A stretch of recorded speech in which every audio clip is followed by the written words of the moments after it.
bata, ako nga pala si Ginang Hazel B. De Los Santos, ang inyong guro sa Health Week. Handa na ba kayong makinig? Opo! Okay, dahil handa na kayo, mayroon akong inihanda na crossword puzzle na kung saan bubuuin nyo ang salita base sa sinasaad ng pangungusap. Okay, so ito yung mga pahalang at ito naman ang pababa.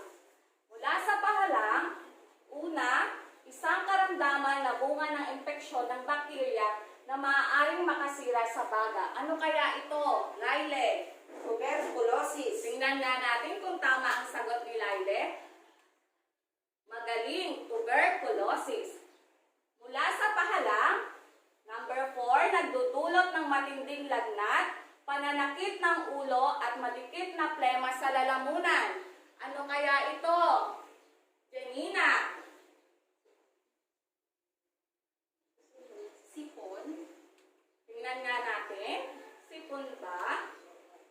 Trangkaso. Next, panghuli mula sa pahalang. Sakit o virus mula sa kagat ng lamok. Hazel. Dengue. Tingnan nga natin kung tama si Hazel. Tama, dengue. Dito naman tayo sa pababa. Number 2, nakakahawang karamdaman kung saan namamaga ang leeg. Yes, Florinda. Peke. Tingnan nga natin. Peke, magaling, Florinda. At panghuli, nakakaranas na madalas na pagbaging at pagtulo ng tubig sa ilong. Yes, Eliza? Sipon. Tingnan nga natin. Tama, sipon. Yan ang mga halimbawa ng mga sakit. Okay, base sa talakayan natin kahapon, pinag-aralan natin yung mga iba't ibang dahilan kung paano tayo nagkakasakit, di ba? Titingnan natin kung meron tayong natatandaan ngayon. Magpapakita ako ng larawan na kung saan sasabihin nyo kung ano ba yung risk factor nito. Ano yung nasa larawan? Bulutong. Bulutong. Paano ba o ano bang dahilan kung bakit nagkakaroon ng bulutong? Genevieve. Sa init po, teacher. Sa init or pagkahawa sa tao may bulutong. Mas madali daw tayong nahahawa o nagkakaroon ng bulutong kapag yung isang tao ay pagaling na. Next. Sipon. Bakit tayo nagkakasipon, Janina? Sa pabago-bagong panahon, Oo, sa mahinang immune system. Tama, sa pabagong-bagong panahon, mainit tapos biglang lalamig. Pangatlo, ano kaya ito? Hazel. Mahinang resistensya ng bata. Mahinang resistensya ng bata. Yan nalitigtas or minsan kawalan ng bakuna. Next, lagnat. Bakit kaya nagkakaroon ng lagnat ang isang tao, Richard? Siya ay nagkakaroon ng ubo at sipon. Okay, pag may ubo at sipon, kaakibat na yan ay pagkakaroon ng lagnat. Pwede rin sa pabago-bagong panahon. At panghuli, ubo. Bakit kaya tayo inuubo, Laile? Kasi po, baka po mahina yung baga niya at saka nahawa po. O, tama, magaling. Minsan din sa pabago-bagong panahon, pag malamig or mainit, pinagpapawisan tayo. Pag hapon naman, lalamig, matutuyuan tayo ng pawis sa likod, kaya tayo ay nagkakaroon ng ubo. Magaling at meron kayong natatandaan sa talakayan natin kahapon. Nanonood ba kayo ng balita? Opo! Okay, kailangan manonood tayo ng balita para alam natin ang mga nangyayari sa paligid natin. Kaya ngayon, manonood tayo ng balita na may kinalaman sa ating aralin. Handa na ba kayo? Opo! Okay.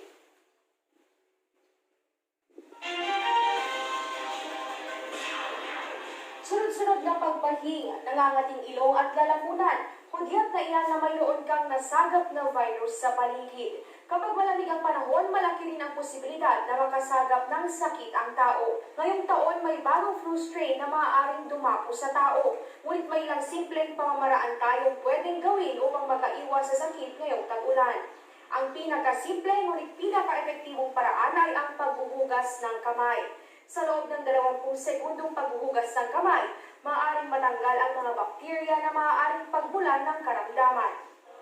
Hindi sapat na mabula ang iyong kamay upang masabi mong ito'y malinis na at maaari ng panawan. Payo ng mga eksperto sa paghuhugas ng kamay, kailangan sabayan ng 2 happy birthday song.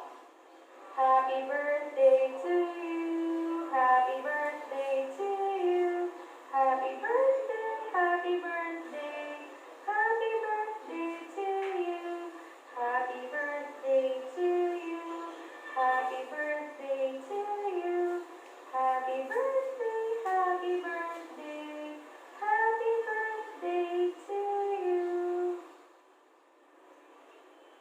Nakakaaliw ng gawin, tiyak na malinis pa ang iyong kamay at makakaiwas ka sa sakit. Madalas itong binabaliwala ng maraming tao pagkatapos humawak kung saan-saan. Ayon sa DOH, nakukuha ang virus sa pamamagitan ng paghipo sa mga bagay na marurumi. Milyong bakterya rin ang nakakapit sa mga doorknob, handrails, hawakan sa hagdanan, pang-flush sa toilet bowls at maging sa mga buton sa elevator. Kadiri, di ba? Kaya huwag kang pumayag na kumain ng hindi man lang naguhugas ng kamay. Iwasan mo rin hawakan o kusutin ang mga mata nang hindi ka naguhugas ng kamay.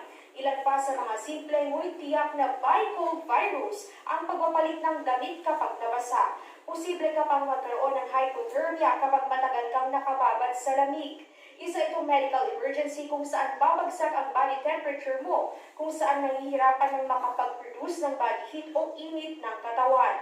Para sa mga bata, nakakatuwa ang magtampisaw sa baha. Ngunit babala ng DOH, maaaring makuha ang sakit na leptospirosis sa baha. Bilang malasakit sa kapwa kapag ikaw ay bumabahing at inuubo, ugaling magtakip ng bibig at umiwas na ma-expose pa sa maraming tao upang hindi na makahawa. Kapag may sakit, maigi nang mag-leave upang hindi na maikalat ang virus sa kapwa-empleyado. Tubig, vitamin C, pagkain ng gulay at prutas, huwag din tatanggalin sa listahan upang tiyak na sakit ay hindi kadapuan. Aiko Miguel, UNTV News and Rescue, Caloocan City. Okay, naintindihan niyo ba ang pinanood niyong balita? Opo. Tungkol saan ba yung balitang pinanood niyo? Washing of hands, teacher. Paghugas Yes, ng kamay. Celine. Tungkol po sa paghuhugas ng kamay. Okay, ang paghugas ng kamay ay isang paraan para makaiwas tayo sa mga sakit. Ano pa ba yung ibang pamaraan? Or pamamaraan base dun sa pinanood nating balita? Yes, Janina. Kumain daw po ng gulay. Kumain ng gulay. Ano pa? Yes, Genevieve. Pag bumahing daw po, takpan ang bibig. Okay, halatang nanood talaga kayo ng mabuti. Tama lahat ang inyong mga kasagutan. Pero meron ako ngayon ditong mga kagamitan na alam kong pamilyar na kayo. Ano nga ba ang tawag dito? Face mask. Face mask. Sumunod. Alcohol. Alcohol. Ito. Hand sanitizer at face shield. Nakikita nyo ba itong suot-suot ng mga tao, ang face mask at face shield? Opo. Okay, kasi lalo na sa panahon ngayon, kailangan talaga natin ng protection laban sa COVID-19. So, kailangan natin yan sa pang-araw-araw na pamumuhay para makaiwas tayo sa pagkakawa sa anumang sakit. Bakit kaya may ganyan si teacher? Kasi ang aralin natin ngayon ay tungkol sa mga epektibong paraan upang makaiwas sa pagkakaroon ng sakit o karamdaman. Una, ano kaya yung ginagawa niya? Pakibasa mo nga, Hazel. Ugaliin ang tamang paghuhugas ng kamay upang mapigilan ang pagkalat ng mikrobyo. Okay, kung nakinig o nanood talaga kayo ng balita, gaano daw katagal tayo dapat maghugas ng kamay, Laile? 2 beses na aawitin ang happy birthday. Tama, magaling si Laile, nanonood talaga. Hindi lang basta maghuhugas ng kamay na ilalagay natin sa tubig. Kailangan gumamit tayo ng sabon Kuskusin natin ng mabuti at kantahin nga daw ng 2 beses ang happy birthday song. Pagkatapos nito, pwede tayong gumamit ng hand sanitizer or alcohol para alam natin na ang mikrobyo ay wala na sa ating mga kamay. Naguhugas ba kayo ng kamay? Opo. Okay, bago kumain, pagkatapos kumain, or kaya kapag may hinawakan tayong isang bagay dahil hindi naman natin alam na ang bagay na yon kung merong mikrobyo o wala. Pangalawa, ano yan? Pakibasa mo nga, Janina. Iwasan ang paghawak sa inyong mata, ilong at bibig. Bakit kaya kailangan nating iwasan ang paghawak sa inyong mga mata, ilong at bibig? Janina. Dahil sa bahaging ito ng ating katawan, pumapasok yung mga mikrobyo na nasa ating kamay. Okay, kaya dapat talagang ugaliin nating maghugas ng kamay. Magaling, Janina. Next. Ayan. Sino kaya ang favorite na gawin iyan? Eliza. Magkaroon ng sapat na tulog kada araw. Ikaw ba, Eliza? Ilang oras ka natutulog kada araw? 2 oras po, teacher. Hala, bakit 2 oras? 2 oras lang? 8 oras. Tama. Kailangan may sapat na tulog tayo kada araw. Kasi kapag kumpleto ang tulog natin, ibig sabihin hindi tayo tatamlay-tamlay. Hindi tayo inaantok. Ibig sabihin, masigla ang pangangatawan. Sumunod. Ano ba ginagawa niyan? Nasa loob po ng bahay. Okay, Selena, pakibasa mo nga. Manatili lang sa loob ng bahay upang makaiwas sa pagkakahawa ng anumang sakit. Okay, ikaw ba, Selena? Nananatili ka ba sa iyong tahanan? Opo. Okay, isa yung protocol na dapat nating sundin. Kailangan daw manatili lamang tayo sa ating tahanan. Kapag hindi naman importante yung gagawin natin sa labas, manatili na lamang tayo sa ating mga tahanan. Saka ipinagbabawal din ang paglabas ng mga matatanda, bata, buntis, lalong-lalo na yung may mga sakit para makaiwas sa pagkahawa. Sumunod. Ano yung nakikita sa larawan, Lyle? Social distancing. Okay, magaling. Pakipasa mo na nga din. Iwasan ang matatao na lugar at malapit na pakisalamuha sa taong may lagnat o ubo. Okay, napapansin nyo ba ngayon yan sa paligid natin? Hindi na masyadong dikit-dikit ang mga tao kapag nag-uusap. Bakit? Pag malapit, kasi nasa new normal situation na tayo, na bawal na masyadong close sa kausap natin. Iniiwasan na yung pagkakadikit-dikit. Kailangan 1 metro ang layo sa kausap mo. Para kapag kausap mo yung isang tao, kung may droplets man na mailalabas o matatalsik ang isang tao na may sakit, maiiwasan natin ang pagkahawa. Kaya importante na magkaroon o magsuot tayo ng face mask or face shield. Sumunod. Ano yung ginagawa niyan, Genevieve? Nag-ehersisyo po, teacher. Okay, nag-ehersisyo. Pakipasa mo na nga din.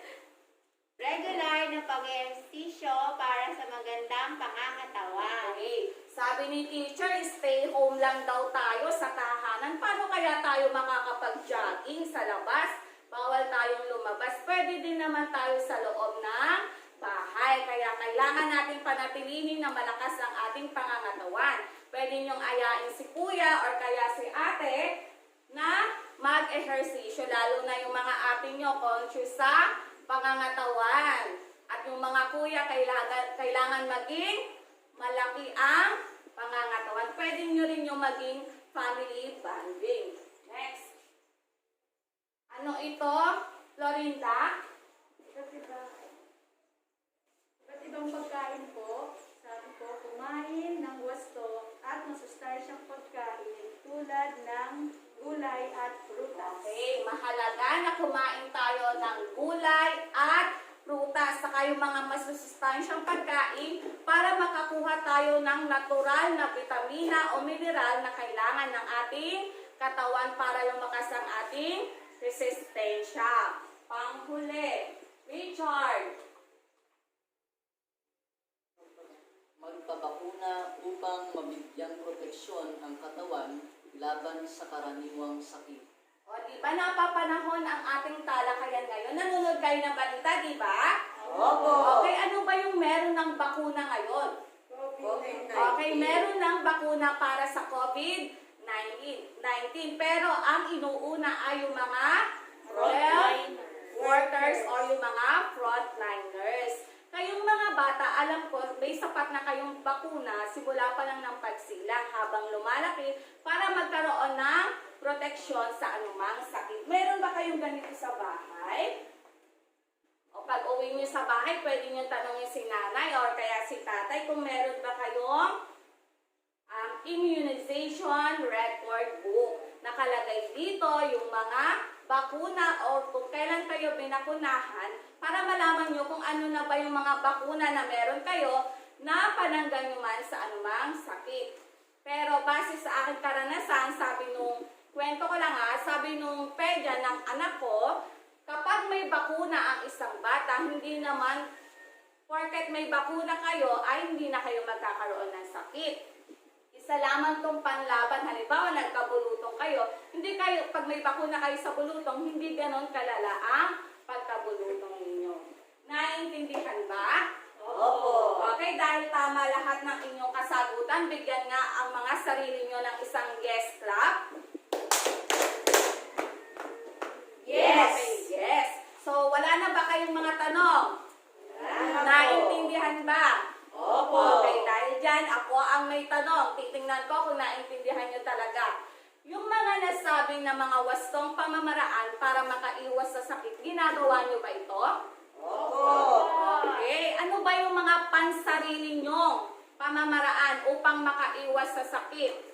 Yes, Liza. Teacher, paliligo araw-araw. Okay, kailangan natin maligo araw-araw. Kailangan malinis ang ating pangangatawan. Ano pa, Richard? Matulog ng sapat na oras. Tama, mukhang masigla talaga si Richard. Kumpleto ang tulog. Yes, Florinda. Maghugas po ng kamay, mabuti, tapos may 2 awit ng happy birthday. Magaling. Ikaw naman, Hazel. Paano mo pinangangalagaan ng iyong kalusugan? Kumakain po ng masustansyang pagkain. Okay, masustansyang pagkain. Ano nga ba yung masustansyang pagkain, Laile? Gulay at prutas. Oh, mukhang kumakain ng gulay si Laile. Masiglang masigla. Okay, sapat ba or tama ba na magkaroon ng sapat na bakuna ang isang tao? Opo. Okay, dahil ang bakuna ay proteksyon or laban sa anumang sakit. Wala nang katanungan. Pero meron tayong gagawin para malaman ko kung natutunan niyo talaga ang ating talakayan. Okay, basahin nga natin sabay-sabay ang panuto. Lagyan ng check ang patlang kung ang larawan ay nagpapakita ng wastong paraan upang maiwasan ang karaniwang sakit at X naman kung hindi. Okay, tingnan ko nga ano yung ilalagay natin kapag wasto yung pamamaraan para makaiwas sa sakit. Check. At kung hindi naman, X. okay, sagutin mo nga ang una. Hazel? Check. Check. Bakit siya ay check? Nakasuot po siya ng mask. Okay, tama. Kailangan magsusuot na tayo ng face mask para panlaban sa anumang sakit or para hindi tayo mahawa. Pangalawa, Richard. Paghuhugas ng kamay, check. Tama. Magaling. Kailangan lagi tayong maghuhugas ng kamay. Pangatlo, Laile.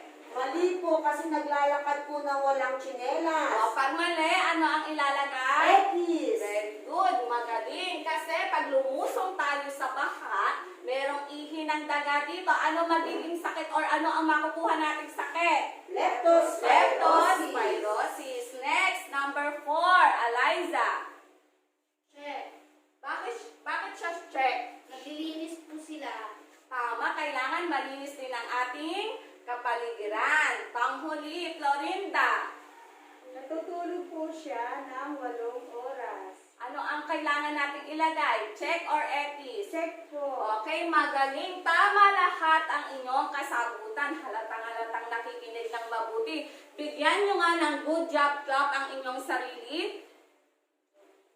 1, 2, 3, 1, 2. Good job! Okay, kitang-kita naman na nakikinig kayo at sabay-sabay sa paggawa. Meron tayo ditong pangkatang gawain. Sa unang pangkat, hatiin ko kayo sa 3 ha. Una, pangalawa, pangatlo. Sa unang pangkat, ang gagawin ninyo, magbigay ng 3 pamamaraan upang makaiwas sa sakit. Para yan sa unang pangkat. Para naman sa ikalawang pangkat, ano ang gagawin ng ikalawang pangkat? Gumuhit ng isang larawan na nagpapakita ng paraan upang makaiwas sa sakit. At ang panghuling pangkat or ikatlong pangkat,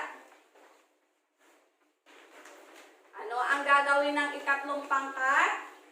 Lagyan ng check ang mga larawan na nagpapakita ng gawain upang makaiwas sa karaniwang sakit. Paalala lamang kapag gumagawa kayo ng pangkatang gawain, una, kailangan lahat gumagawa, hindi lamang isang miyembro. Pangalawa, gawin ito ng may disiplina at panghuli, sumunod sa takdang oras kung hanggang kailan lang gagawin ang gawain. Handa na ba kayo? Opo. Okay. Para sa unang pangkat, ikalawang pangkat, at ikatlong pangkat. Okay, simulan na ang inyong mga gawain. Tapos na ba ang lahat? Opo. Okay, kunin ko na ang inyong mga ginawa. Tingnan natin kung tama ba lahat ng inyong ginawa.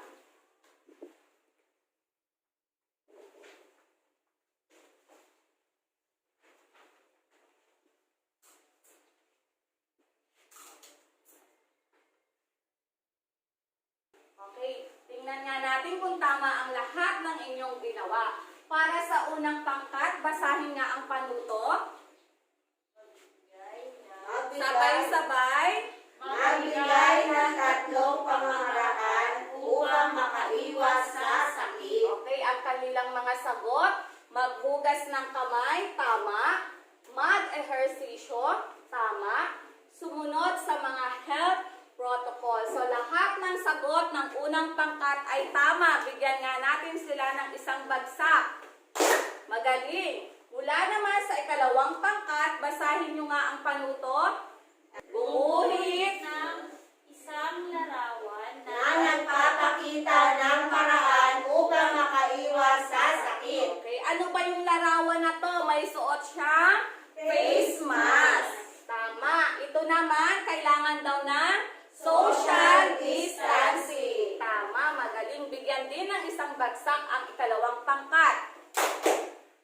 Sumunod, ang huling pangkat, ikatlo, pakibasa. Lagyan ng check ang mga larawan na nagpapakita ng gawain upang makaiwas sa karaniwang sakit. Tingnan natin yung unang larawan. Nagpapabakuna. Tama dahil mahalaga ang pagpapabakuna. Tama. Check. Pangalawa, Naghuhugas ng kamay. naguhugas ng kamay. Tama din yan. Check. At panghuli, Kumakain po ng masustansyang pagkain. okay, kumakain ng masusustansyang pagkain katulad ng gulay at prutas. Tama lahat ng sagot ng ikatlong pangkat. Bigyan natin sila ng isang bagsak. Okay, mahalaga ba na dapat nating malaman at isagawa ang mga nasabing pamamaraan? Opo. Okay, lagi nating tatandaan na kailangan pinapangalagaan ng ating kalusugan. Dahil ang kalusugan ay ating kayamanan. At dahil yan, tandaan. Sabay-sabay nga nating basahin. Ang sakit ay karaniwang nakukuha sa mga mikrobyo o bakteryang nagkalat sa loob at labas ng ating tahanan. Panatilihing malinis ang kapaligiran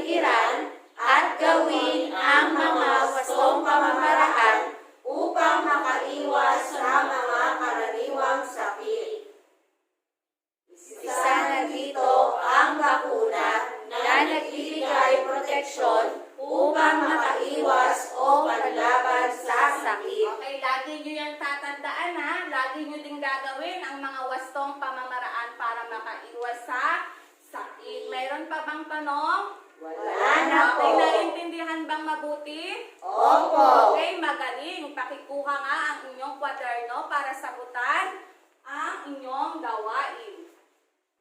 Okay, base sa panuto, iguhit ang masayang mukha sapat lang kung dapat ang nakasaad na pahayag at malungkot na mukha kung hindi dapat. Isulat ang iyong sagot sa papel. Bibigyan ko lamang kayo ng 5 minuto para sagutin ang gawain. Okay, tapos na ba ang lahat? Opo. Kompleto na ba ang sagot? Opo. Okay, ulitin ko kung naintindihan nyo ang panuto. Ano ang isusulat kung dapat ang pahayag or ano ang iguguhit? Masayang mukha. Magaling. Kapag hindi dapat, Malungkot na mukha. okay, pakisagutan or pakibasa mo na din, Laile, yung number 1. Natutulog ng wasto sa oras si Joshua upang mapanatiling malakas at malusog ang katawan. Masayang mukha. Okay, kasi kailangan natin ng kumpletong tulog para maging masigla ang ating katawan. Pangalawa, Hazel. Ugali na ni Ate Lira ang kumain ng chichirya at uminom ng soft drinks tuwing merienda. Malungkot na mukha. Okay, bakit kaya malungkot, Hazel? Kasi po ugali niyang kumain ng chichirya at uminom ng soft drinks. Masusustansya ba ang mga ito? Hindi po. Okay, kaya malungkot kasi hindi dapat gawin. Kailangan ang kinakain natin ay mga prutas, gulay at masusustansyang pagkain. Pangatlo, Celine.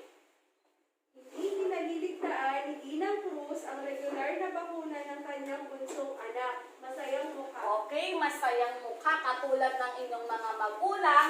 Hindi kayo pinabayaan or responsable talaga sila para makumpleto ang inyong mga bakuna. Pang-apat, Janina.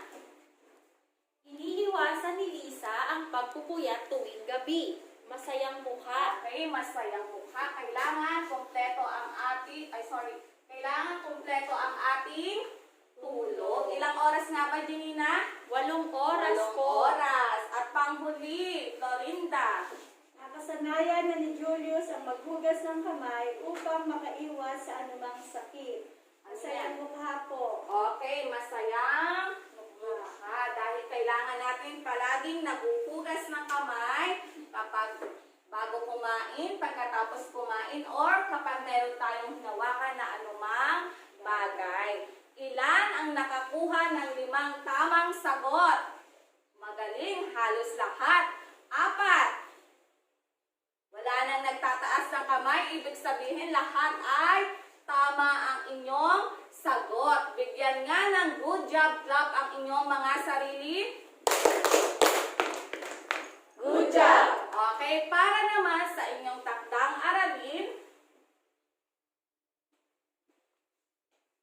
sa tulong ng inyong mga magulang, lagyan ng check ang hanay na nagpapakita ng iyong gawi sa kalusugan upang makaiwas sa mga karaniwang sakit. Ilagay ang iyong sagot sa papel. So, ito yung mga gawi or yung mga gawain. I-check nyo kung madalas, minsan, o hindi. Nagkakaroon ng sapat na tulog sa araw-araw, kumakain ng wasto at masusustansyang pagkain, panatiling malinis ang paligid, uminom ng 8 hanggang 10 basong tubig araw-araw, naliligo araw-araw, naghuhugas ng kamay bago at pagkatapos kumain, nagpapabakuna sa araw na itinakda. Naintindihan ba ang ating talakayan? Opo. Okay. Bago ako magpaalam sa inyo, kailangan pangalagaan natin ang ating kalusugan. Lalo na sa panahon ngayon na kinakaharap natin dahil di ba nasa pandemya tayo ngayon? Kayong mga bata, kung hindi kailangan lumabas ng bahay, huwag kayong lalabas. Tandaan niyo lagi, ang kalusugan ay Kayamanan. Maraming salamat sa inyong kooperasyon at